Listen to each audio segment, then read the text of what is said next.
പിന്നെ 50 കോടിയുടെ ബിസിനസ് ഡീലല്ലേ ഞാൻ അവിടെ നടത്തിയത്. സത്യത്തിൽ എന്നെ ആ കുട്ടി വശീകരിക്കാൻ നോക്കി, എനിക്കൊന്നും അറിയില്ല.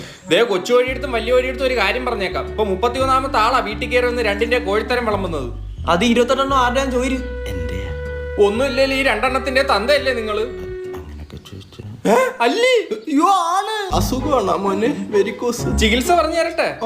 ഒരു നല്ല ഈർക്കിൽ അങ്ങോട്ട് എടുത്തിട്ട് നിങ്ങളെ പുഞ്ഞ് എന്റെ വാവല്ലാണ്ട് വരുന്നു.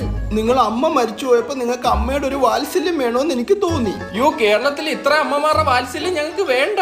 ഇനി അച്ഛൻ പെമ്പിള്ളാരുടെ പിറകെ പോവൂല. ആന്റിമാരുടെ പൊക്കോട്ടെ, പോവൂല. അതെനിക്ക് ബാധകമാണോ? ഞാൻ ചോദിച്ചാ പറല്ല. എന്തായാലും ഇത്ര ഓവറല്ല. ഹലോ,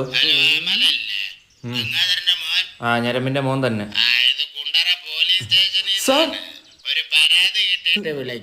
കുടുംബശ്രീയിലെ 12 പെണ്ണുങ്ങളെ നോക്കി പീഡിപ്പിച്ചെന്നാണ് ആ പരാതി ഗംഗാധരനെതിരെ. പുള്ളി അവിടെ അടുത്തുണ്ട്.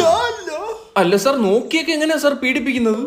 അത് തന്നെയാണ് ഇപ്പൊ ഡിപ്പാർട്ട്മെന്റും തലകുത്തി ആലോചിച്ചോണ്ടിരിക്കുന്നത്. നോക്കിയപ്പോ തന്നെ ഇങ്ങനെ അങ്ങനെ ഉരിയാടിയാലുള്ള അവസ്ഥ.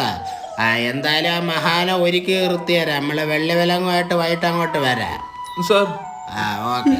വെള്ളി വിലങ്ങുന്നു. ഇല്ല, സ്വർണ്ണ വിലങ്ങ് വെച്ച് തരും. ഗംഗാധരൻ കാമനോട്ടം, ആ കാമനോട്ടം. പോടാ തൊട്ടി ചാടി. ഇത്ര ആള് നാട്ടുകാർ കയറി ഇറങ്ങായിരുന്നു, ഇപ്പൊ പോലീസുകാരായി. നമ്മുടെ കുടുംബത്തിലെ ആദ്യത്തെ പെണ്ണ് സല്ലേട്ടാ. എനിക്ക് മുന്നേ അച്ഛനത് നേടി.